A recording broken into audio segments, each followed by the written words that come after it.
Hey, everybody. Welcome to the Roaming Homer podcast. My name is Caleb. That's Francisco. Welcome to episode 3. Man, do we have a packed episode. We're going to be talking about some of the big moves that have happened. We're going to give our aspect of what's going to be happening in the conferences. We're going to be talking about some top potential landing spots for these top draft picks. And then, as always, we're going to give some time for us to be a homer. So let's get right into the episode and roll that intro.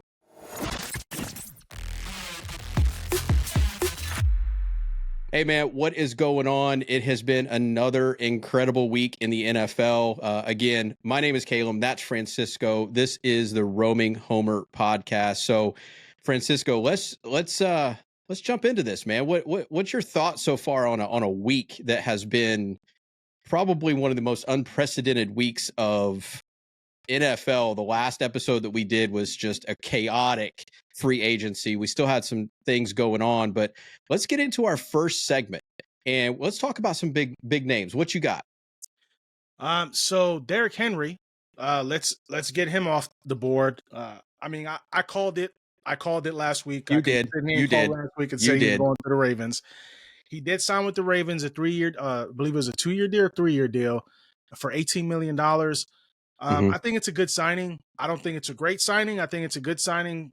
My personal opinion, he is going to the AFC North.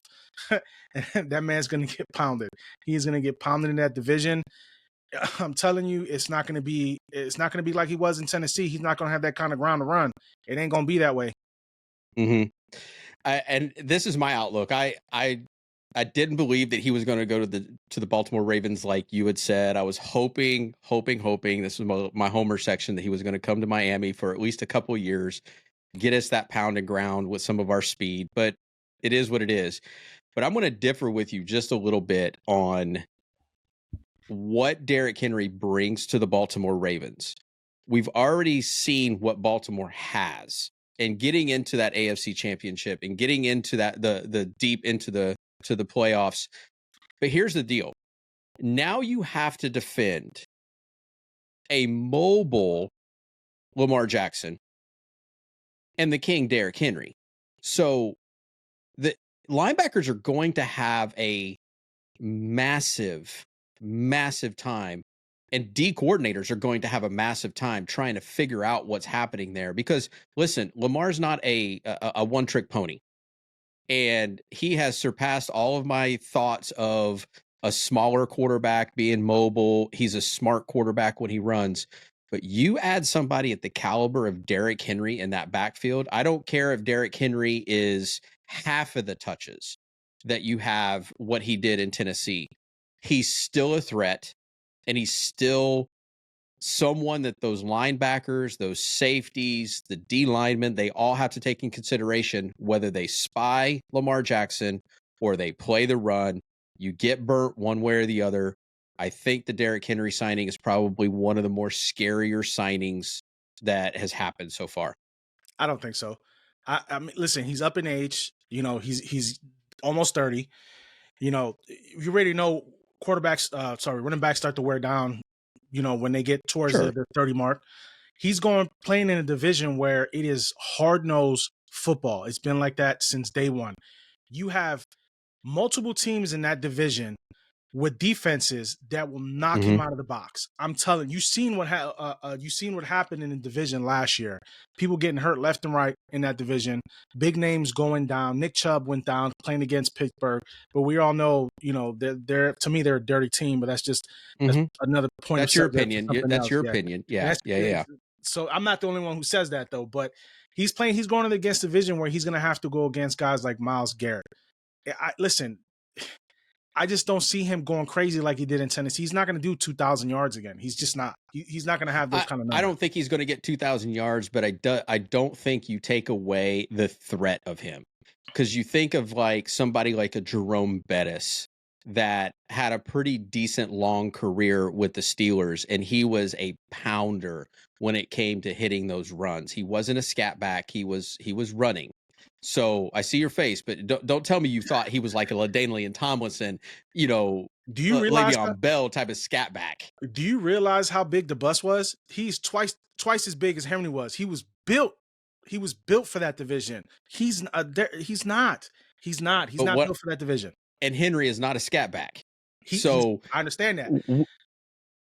I mean, we could agree to disagree on this. I honestly say that the tape will tell. The tape will tell what's going to happen. I see Baltimore going deep this year, barring injuries, because that's going to be for any team, depending on injuries and setbacks and all of this and that. And I could be a homer all day long and say the Miami Dolphins lost so many people on their defense, it crushed them. And then all my Kansas City Chief friends that are listening right now say, so did we, but stop crying because, yeah. Anyway, at the same time, Derrick Henry is going to be a threat in that backfield. You have to agree with the fact that the defenses have to play run and they have to play pass, because Lamar Jackson is an elite style quarterback, 2-time MVP, elite quarterback, though he does not have a chip on his on his finger. He's an elite quarterback, and you put an elite running back with that, with some of the weapons they have, I still think it's a scary move. Is this the same elite quarterback that nobody wanted to sign last year? Is this the same guy that nobody decided to give him a long-term contract to? That's the elite quarterback you're talking about? No, my friend. He was representing himself. That means nothing. Culpepper represented himself, and he was able to get multiple contracts the way he wanted it. So Culpepper sucked. I don't want to hear that. He duped Miami.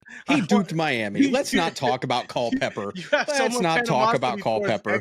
Quarterbacks. Bro. Man, listen, we signed Culpepper over Drew Brees. Where did that go? Well, Drew Brees was hurt at the time. That's why we thought Drew Brees' shoulder was not going to be what it was, and he goes out and wins the Super Bowl. Hi, I'm a Miami Dolphin fan who is very bitter about our quarterbacks because we haven't had anybody since Dan Marino. Now we have somebody that is at least shining a little bit more than anybody that has come past Chad Pennington, who has gotten us to a playoff game. So I digress. Homer section will be coming later. But all right, so we digress. We disagree. We agree to disagree on what Derrick Henry brings to the Baltimore Ravens. Mm-hmm. Let's move to. I want to save the best for last on the signings on this one, because I think this one was a shocker to both of us. But let's talk really quick. I'm going to call him the GOAT. Aaron Donald retired, man. Man, you better take that GOAT conversation out. He ain't the GOAT. LT the GOAT. And I said he's a GOAT. He's a GOAT. There's multiple GOATs, man. No, there's multiple GOATs. LT's the GOAT. LT is the GOAT. LT was something beyond something, but different era. Like you could have that Michael Jordan, LeBron James. Less rules, right? He played in the era with less rules. He played in the era with less rules, and he dominated. He did. Well, he could also do more things than some of these guys that can, right? It's an offensive game now, but I'm still going to put Aaron Donald on the Mount Rushmore of defensive ends. Oh yeah, absolutely. He's a monster. He's a monster. People were double teaming him all the time. Did you see his retirement coming? Yeah, he threatened to retire last year as well. He's 30 years old, man. He's young. I mean, he could have played for another 5 years, another 5 or 6 years. Minimum if he stay healthy. But I get what he wants to do. CTE is a big thing in the NFL. Yeah. He doesn't want to go out that way. He wants to be able to spend time with his family, his kids. Man, he's young. He's rich. He's accomplished everything you can accomplish in a 10-year span in the NFL. The guy has a Super Bowl ring, Defensive Players of the Year. The guy is an absolute Hall of Famer, first ballot, no question about it. I think he's made the right decision to retire. With everything that goes on in the NFL, it just takes one injury to ruin the rest of your life, man. I think he's doing the right thing. He's going out on top. I would agree. And I don't think he's retiring too early, because he's proven what he can do. Right? He's going out there, he's doing his thing. He's going to go down with the JJ Watts and I'm trying to think of the LTs, Cam Wakes out there, Reggie Whites, Jason Taylors. Man, you got a whole list of these defensive ends that are just spectacular out there. Aaron Donald is, in my opinion, top three of the list. And kudos to you, Mr. Donald, for retiring and doing some great things. But it was a shock to me to see you retire. We will miss you on the field, dominating out there on the defensive end. But all right, The last big name that we want to talk about. We talked about this last week. The speculations were all over the place with the Chicago Bears. What are they going to do with the number 1 pick? Everybody says they're going Caleb Williams, but then they start signing people and they start getting people in. And then people are they're jumping ship going, oh, you know what? They might be giving him some weapons to give him an opportunity. And then we get the news this week or last week that he goes to the Steelers. The Steelers just signed Russell Wilson. Who's going to win this battle? Oh, it's Russell Wilson. They already made it known that Russell's going to start. It's already. Man, they say crap all the time. Listen, Russell wouldn't have signed there if he didn't get any assurances that he wasn't going to start. So this, I don't know if a lot of people read this or know this. When he went to New York, he was supposed to go. He went to New York first before he went to Pittsburgh. The only reason he didn't sign in New York City was for the Giants is because he was not guaranteed playing time. He was told Daniel Jones would be the starter, period. Wow. You're right. So this is why Pittsburgh, yes, when he went to Pittsburgh told him he would be the starter off anything else. That's why he signed there. If it wasn't, and New York's your team, right? I just want to back up for the listeners. Back up for the listeners a little bit. New York's your team, and they said, and I'm not a Russ fan. I'm not on the Russ train. I certainly am not on the Daniel Jones train, thinking that Daniel Jones is a better starter over Russell Wilson. He's not. But I don't think Russell Wilson could handle New York. I don't think he could handle New York. That's why I think Zach Wilson is in the position that he is. I don't think he can handle Jersey or New York fans. Nah, see, Zach Wilson is in a position because they didn't want to give him time to develop. They wanted to just toss him in. Like like we talked about last week, you have to give these young quarterbacks an opportunity to develop.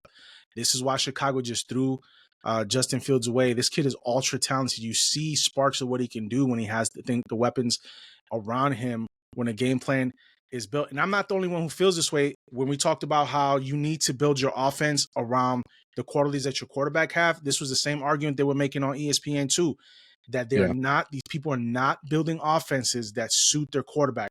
A coach needs to evolve and develop around their quarterback, not the other way around. Well, I want to finish. I want to come back to Justin Fields, but you made a great point, and we've talked about this before. And this takes nothing away from Lamar Jackson and his capabilities, his abilities. But when he went to Baltimore, I remember specifically that Coach Harbaugh said, we're building a system around Lamar Jackson. This is why they have been successful in Baltimore, is because you developed, like what you said, the system around the quarterback. Now, here's what I'm going to say about Justin Fields. I'm repping the Buckeyes. Justin Fields, I love him. He's my boy. We haven't produced, as far as me and being Ohio State, we haven't produced a lot of quarterbacks, hardly any. Now we've got CJ Stroud lighting it up in Houston. I honestly think I wanted Justin Fields to go to Atlanta. Atlanta picks up Kirk Cousins. He's not going to Atlanta. I honestly think that the next best capability, and this might be the best area for him to go, and Senator Mike Tomlin in Pittsburgh, maybe 1 year with Russ, then he comes and takes the reins, because we already know that Justin Fields is a starter. He's a starter. He just needs a little bit more love and care. I do think the system is going to make it different. So we'll see. I think that there's going to be a quarterback battle during OTAs. I think something's going to happen. I think Justin Fields is going to come out and say, somebody believes in me. I'm going to go out there with a chip on my shoulder. And he's going to go out there and he's going to prove him wrong. And then there's going to be talk like, ooh, he's outshining Russell Wilson.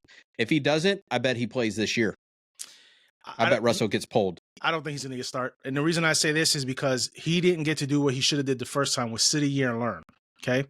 They threw him in there almost immediately. He needs a year to sit. He needs a year to sit. He needs a year to see a veteran quarterback, someone that's actually won a Super Bowl, that's won playoff games.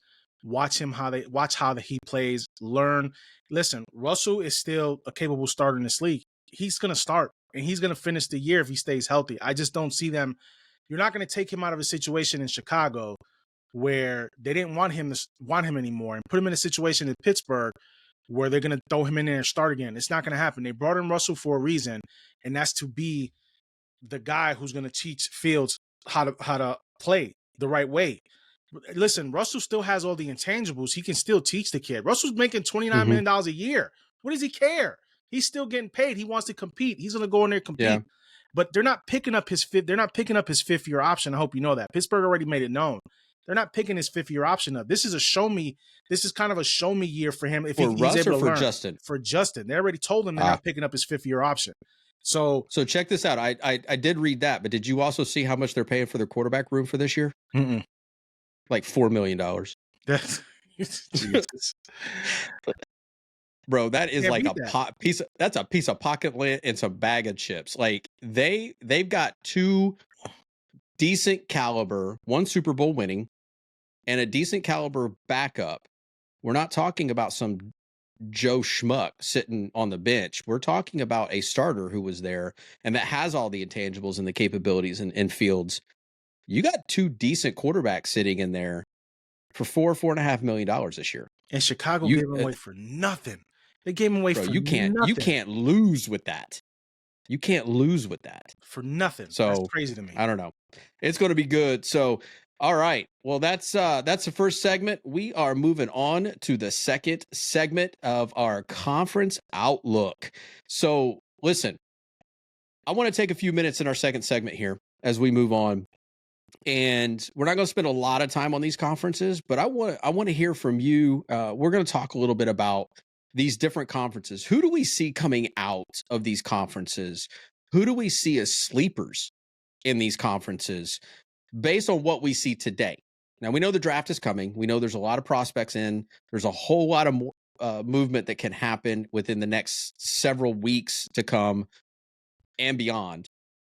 But what's happening right now, if you were to grade the conferences of who's coming out? So we're just going to start with the AFC, and we'll start up the AFC North. So give me your winner of the AFC North and a sleeper team coming out of the North. It's going to be, I believe, is going to be Cincinnati.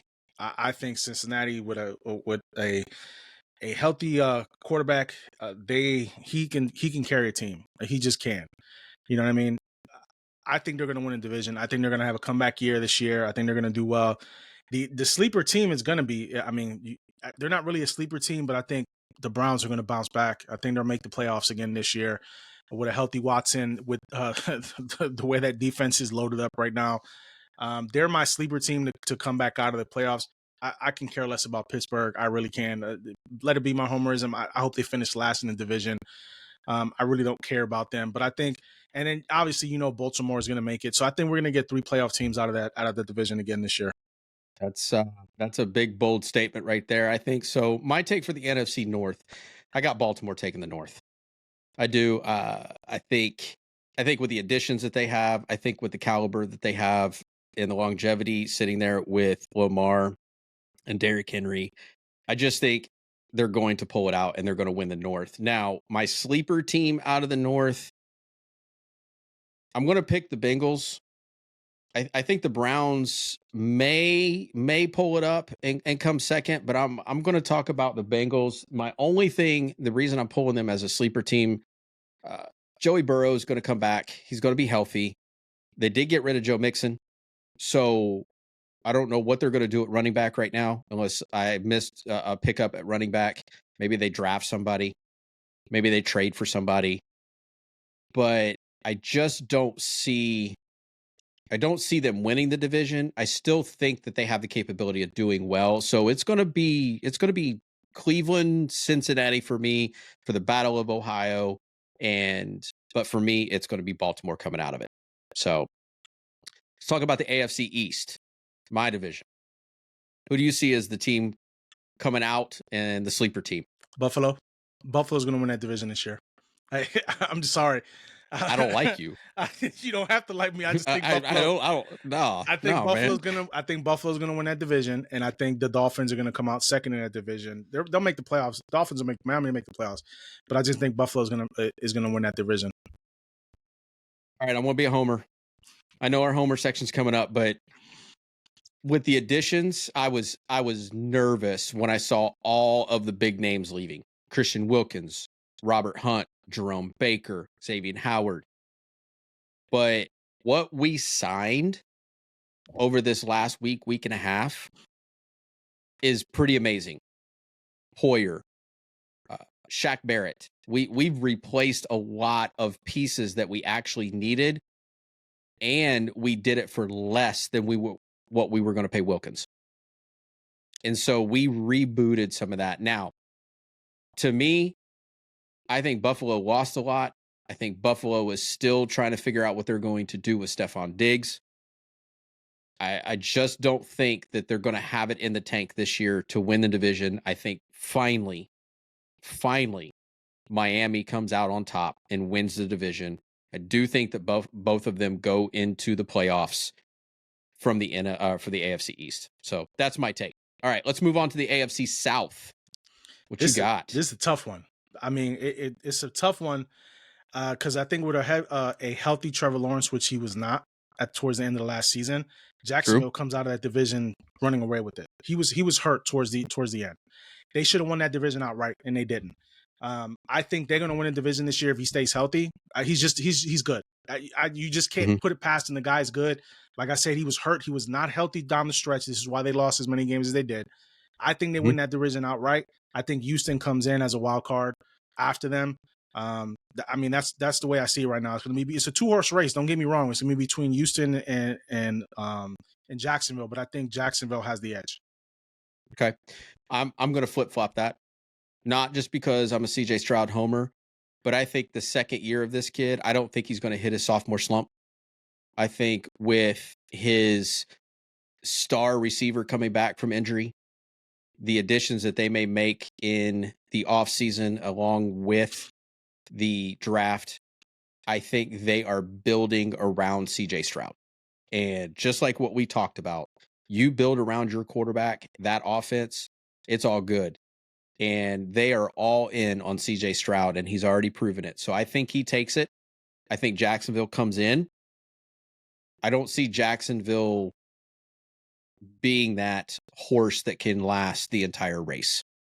They have done it time and time again where they've come out hot and then they've filtered off at the end.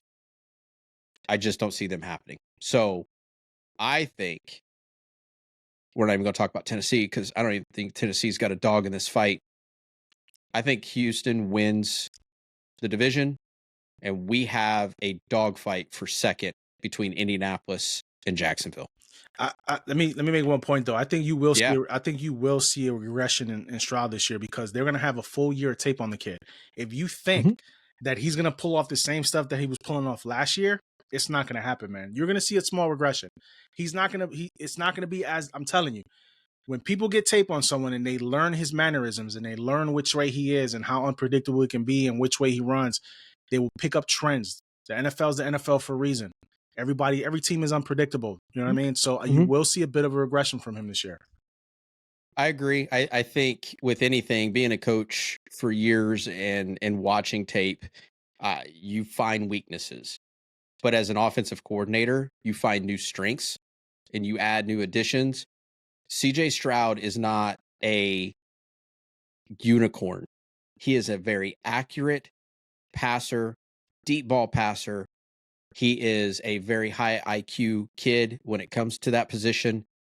I don't think that there's a regression. So we'll agree to disagree on that, and we'll see the outcome of what happens from the AFC South. So let's finish up the AFC and move on to the AFC West. What you got? Every team in that division is Garbo. I can't there's not really anybody that I'm rooting for. I mean, really, I'll tell you what, the one team that I can see coming out of there because of the way they're starting to load up is the Raiders. I give them the edge on that. I think the Raiders are going to be a team that everybody has to watch out for this year.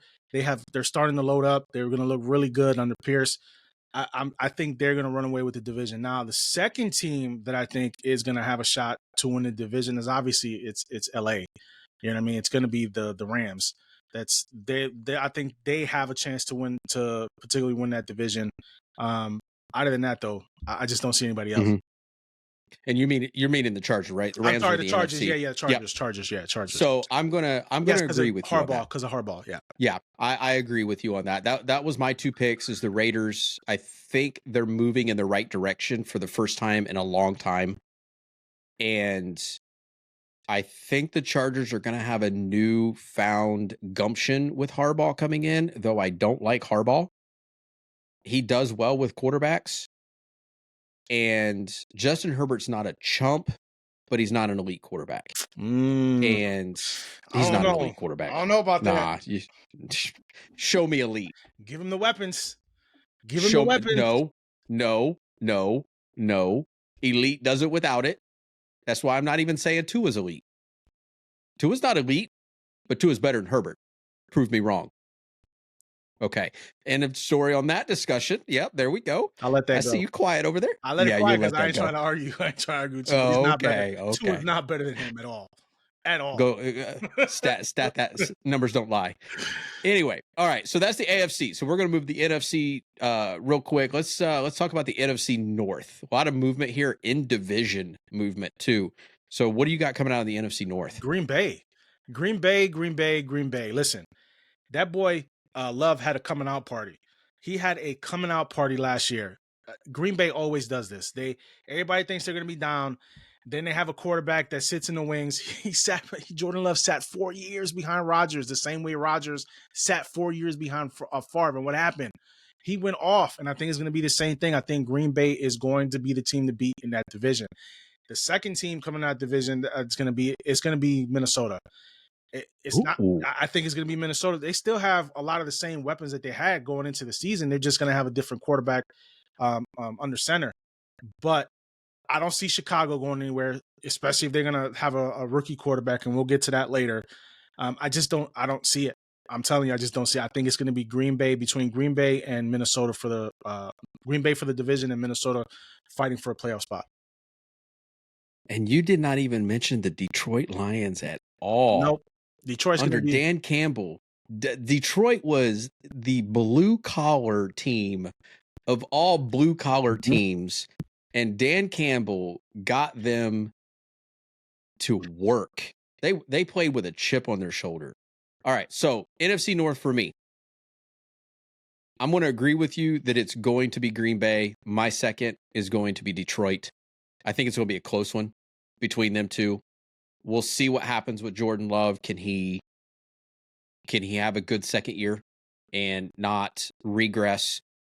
And losing Aaron Jones and I believe they signed, who did they sign at running back for Aaron in replace of Aaron Jones? I would have to look that up. Yeah, we'd have to go check on that one. But so they still have some of their weapons, but I see Green Bay taking it, and I see Detroit coming in a close second on that one.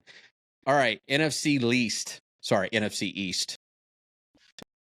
You tell me what you got seeing in your division going on. I hate every team in the division except for my team. Like I'm not gonna sit here but realistically, you know who it's gonna be. It's either gonna be the Cowboys or the Eagles. You can forget about Washington. They're not gonna do anything this year. My Giants might be competitive if Daniel Jones can stay healthy and he can actually play quarterback like he should. But it's going to be between between Dallas and Philadelphia for the division and for a wild card spot. I'm going to say that my true sleeper team is going to be the Washington Commanders. That's going to be my sleeper team. Really? I do. I don't know why. There's just a gut feeling that says something is happening there. Here's the thing about Dallas, though. They did nothing. When I say nothing during free agency. They didn't sign a water boy to the team. Nothing. And when you look at their contracts coming up next year, the amount of people that they're going to have to re-sign, and they did not get anybody as insurance, it's going to be a hard time. It's either going to make or break this year, because I think Dallas is going to be in a rebuilding mode in the next 2 or 3 years. So the Eagles are a tough team right now. They are. We're going to see what happens with them. and moving forward with them. I mean, the addition of Saquon Barkley, I know he's dead to you and all the Oh, Giants he's not fans dead. out there, He's not dead to but me. It's just it was I think it was a stupid move for him to go within the division. there's a lot of people that went into the division.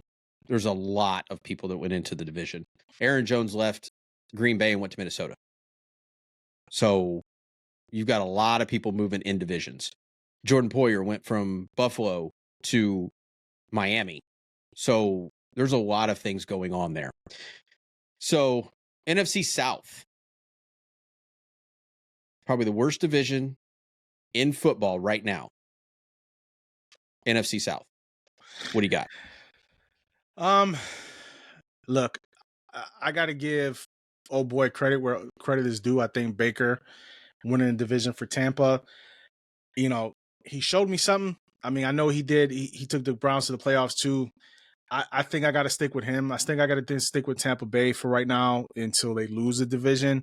But I think Tampa has the best shot of winning that division. And then my sleeper, I don't know, man. I would say, I don't know. I don't know. I couldn't. That's hard, man. That's a hard Mm-hmm. that's a hard one to come up with and tell you that I see a sleeper in that division. I really don't. The only team I see that can make a run for the division is going to be Tampa. Okay. I'm going to shock you. You ready? Mhm. You might want to stop recording after I say this. And no, it's not going to be the Carolina Panthers because they might not win a game. That's just my take on them. Atlanta Falcons. The addition of Kirk Cousins, Bijan Robinson, Kyle Pitts, something that they pick up in the draft, it actually could be a game changer for them. So I think that they're going to give Tampa Bay a run. I don't think Baker will do it again this year. Baker is not a consistent guy. He's not somebody that I'm going to put my money on year after year to keep it going. I do think he's a blue collar kind of a guy. He plays with a chip on his shoulder. I just don't think that Tampa Bay is going to get it this year. I think the Falcons are going to come back and win this division. I think they're going to shock the division. I don't know, And I man. think, and I like the signing. I like the signing with Atlanta. I think he brings credibility to that team. yeah, I think he brings a sense of urgency to that team. But I don't know, man. Listen, I like Kirk Cousins, and I think it was a good sign. I think he's going to make them a respectable team. Man, I don't know if they're going to win the division. I just don't. Yeah. We'll see on that one. That's my hot take of the entire NFL is that the Atlanta Falcons comes and wins the NFC South. All right, our last division before we move on to our next segment is the NFC West. NFC West. That's an easy what you choice. got, man. It's San Francisco. It's not even. We're not even. There's no question. We're not even playing that game. It's San Fran. They're gonna run away with that division again. Their defense ain't going anywhere.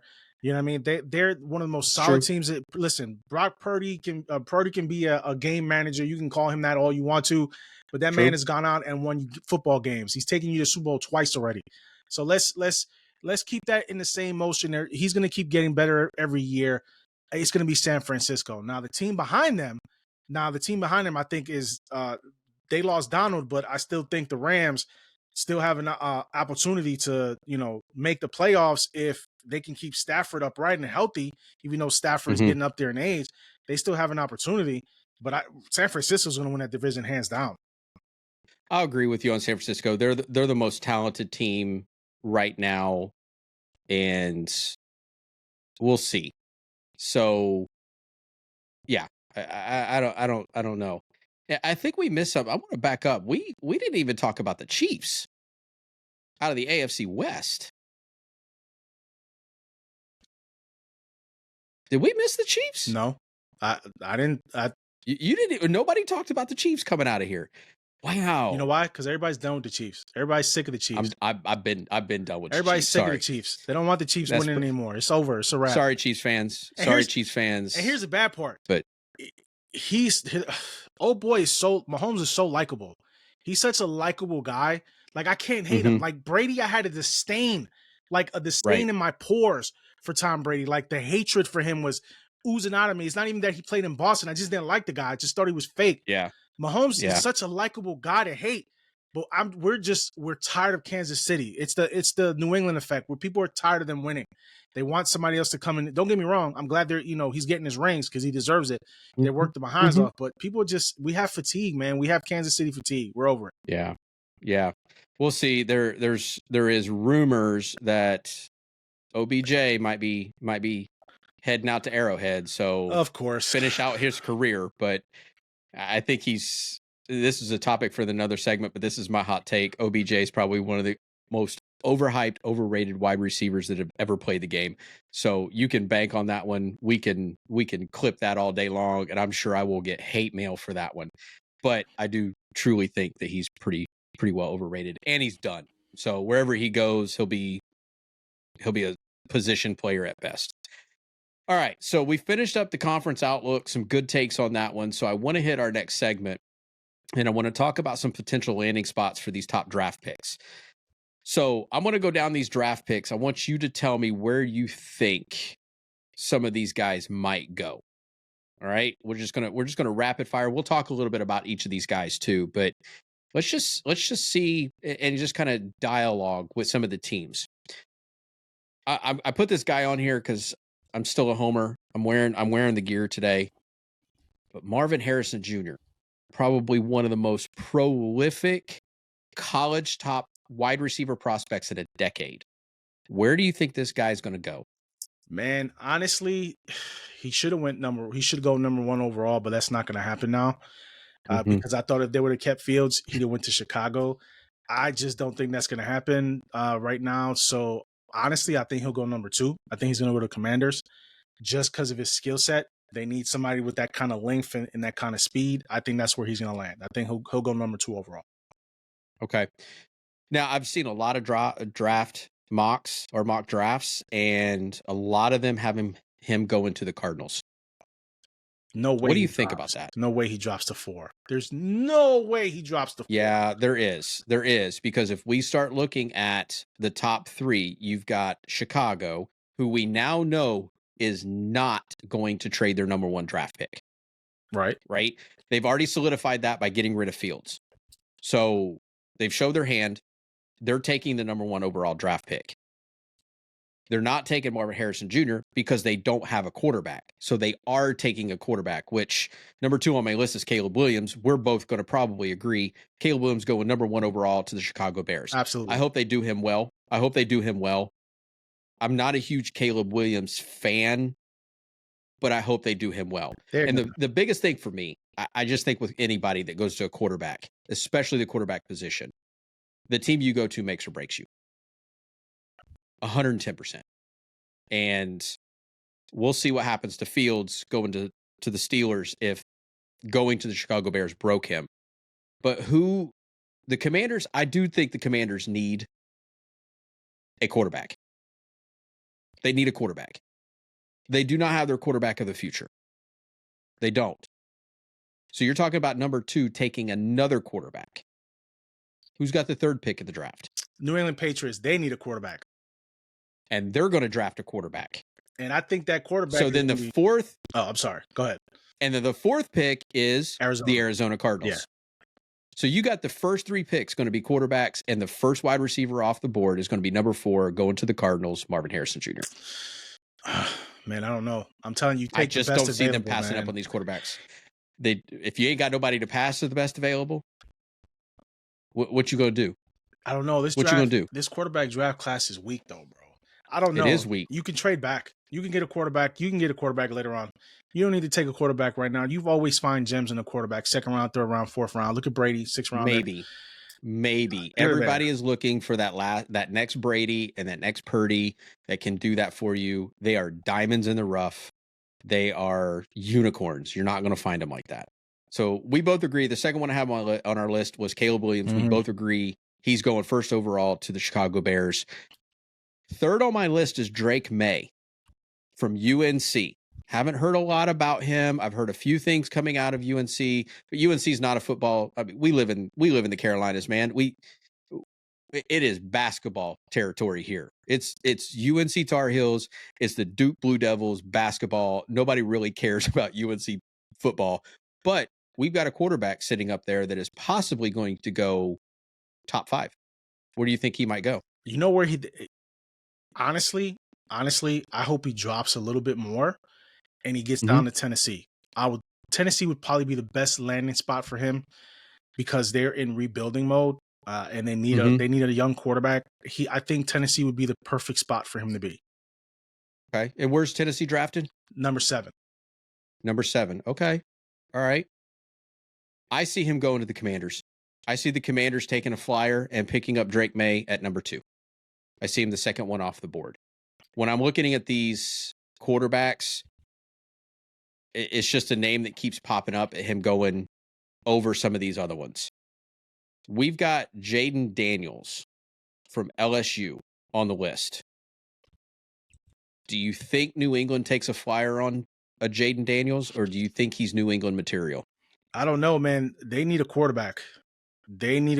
So I think we one player down. I think they go for Bo Nix from Oregon. Okay. I think he's their pick. Bo Nix fits. He fits more of the New England scheme. Yeah. I think Bo Nix is the pick that'll go to New England. They need that more than they do than a wide receiver. Yeah, and I could see Bo Nix going to Tennessee as well. I think in a system like that, but I could also see someone taking a flyer on a JJ McCarthy, which I don't think is a top 10, top 15 quarterback in this draft. Again, we're both in agreement. This draft class is not weak, deep, very weak. It's weak. Top 3, maybe top 4 quarterbacks overall, and then you just stop drafting quarterbacks. The next guy is Michael Penix Jr. We're not hearing a lot about him right now. We're just not. But Michael Penix Jr. just came out of nowhere in Washington and was blowing things up in Washington. Made it to the national championship, and I think he could be a threat. You sit him for a year. Who else? You sit him for a year. Who else? He might be one of those guys you do need to sit.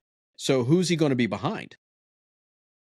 That's a good question.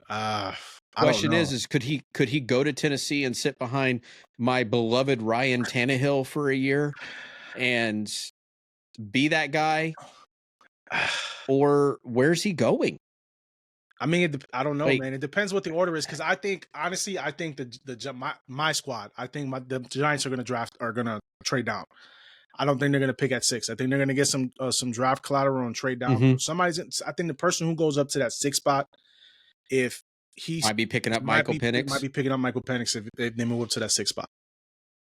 I'm just trying to scan quickly throughout the league and say, who really needs a quarterback right now? Keep him home. I would say if I was smart, Seattle, move up from 16. If they were smart, he's in Washington. Putting behind Geno for a couple of years. Why? Geno was a backup his entire career until he got to Seattle. He got an opportunity, and he was doing pretty well in Seattle too. He kind of showed out in Seattle. Yeah, so I would keep. That could be a fit. Yeah, I think he'd be a perfect fit there. Yeah, that could be a fit. All right, so as always, when the draft comes around, nobody knows. All of these guys that have all of these draft boards out there, most of them are about 50-50. You just don't know what a team's going to do. I don't care who you are, what insiders you have. It's going to be an interesting. We do kind of know that the first 3 or 4 picks going to go quarterback, wide receiver. We kind of know some of the top ones. Then you start getting into tackles and guards and that run on the O-line of those big hogs that are in the middle, that teams need those things that are not needing the skill players that are out there in the draft in what I would call the unsexy draft choices, but it's the backbone of a team. If you can't pick up a good O-line or a good D-line in the draft, I just think of Joe Thomas, who came out and just played his heart out for Cleveland for years. He was a high draft pick. These guys, you can find some good ones. Penei Sewell was another one. The Kelsey brothers, Kelsey, who just retired at center for Philadelphia. I think of the Pouncey brothers. You get some of these good guys that can be long career standing people that actually do what they need to do. Michael Orr, holy cow. These O-lines, the hogs on the field. Listen, if you're an O lineman, if you're a D lineman, if you're an ex O lineman, you're an ex D lineman, I'm going to give my shout out to you. I know the sexy positions are the skill sets and the wide receivers and the running backs and the quarterbacks. And sure, they make all the big plays, but I want to give you guys a shout out. If you're all listening right now and you've played that or you're playing it right now, keep doing what you're doing because they can't do it without you. I do know that. Derrick Henry couldn't be Derrick Henry without a great O-line. And Tom Brady couldn't have done it if he would have been sacked 800 times a game. So shout out to you all. So here's my hot take though for the draft. You will not see a running back taken in the first round, period. You're not going to see a running back taken in the first round. Is there one that's even top 30? I don't think so. Esque? I don't think so. I mean, if you do, it's going to be the shock of the draft. That's what it's going to be, one of those where people are like, I'm going to take a flyer on him. They've probably heard that somebody else is going to take them and they can't move up. And so they're just going to take it. And I wouldn't say waste a draft pick, but they're going to use a high draft pick because they feel like that guy, that's their guy and he's going to be coming off the board. It would shock me. It would shock me at this level if we have a running back drafted any higher than 25. Any higher than 25. We're gonna have a run on QBs and skills. It's going to stop, and then we're gonna have a short run on O linemen, and then you're going to get into the defensive players, linebackers, safeties, corners, another sexy skill position on the defense, and then I think we're going to start teetering that off to people getting the best available on the board of what's needed. So, and if I was Chicago, I would be very, very smart. I would trade that 9th pick up, move in the second position, get your quarterback and your wide receiver 1-2. I just don't think it's going to happen, but that would be the smart decision to make. You think the Commanders are going to give up the number 2 for a number 9 and miss out on a quarterback? You got draft capital. You'll have draft. Plus, trust me, you can pick up a quarterback later on the draft. There's draft capital. Unless they are just in love with one of those guys that are on the board and feel like that they're going to be taken. So that's the beauty of the draft. We just don't know. We could speculate all day long. All those Mike Mayocks and Ian Rappaports and all of those guys can write their own things. And it's a fun time to watch, whether your team, it's not fun if your team completely blows the draft, but it's fun to kind of pick and see who's going where. So, all right. So we're going to go to our last segment of the night, and we always title this Be a Homer.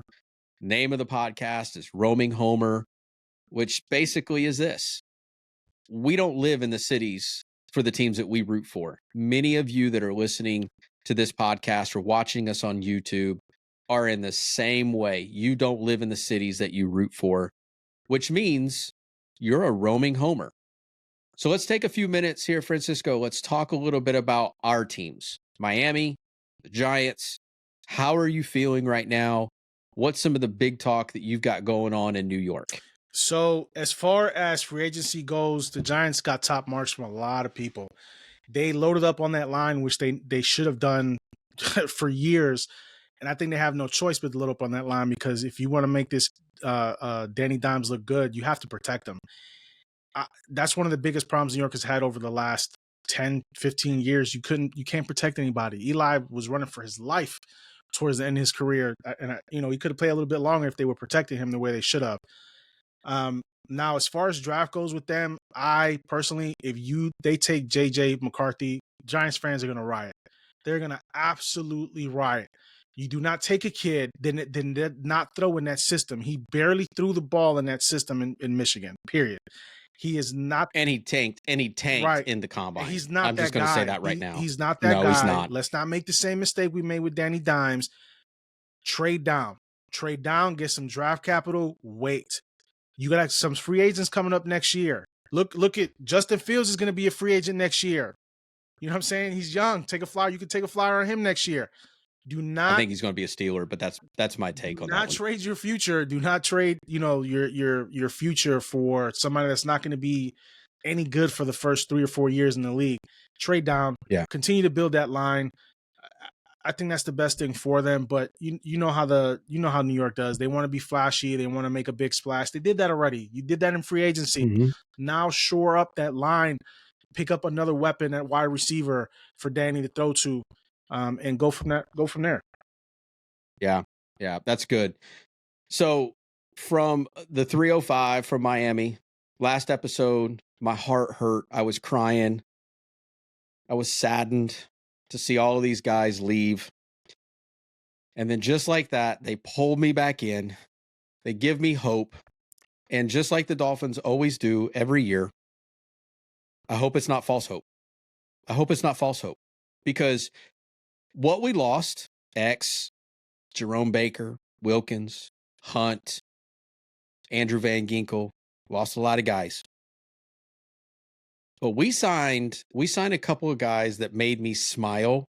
It made me happy.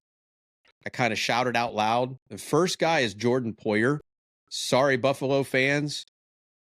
We took him, and we're going to take him. I think it was a fantastic signing on a one-year deal. We're going to put him on the opposite side of Javon Holland. It's going to be good back there. As long as he can stay healthy, I think Jordan Poyer is a fantastic sign. Shaq Barrett as a linebacker to fill the spot that Jerome Baker left.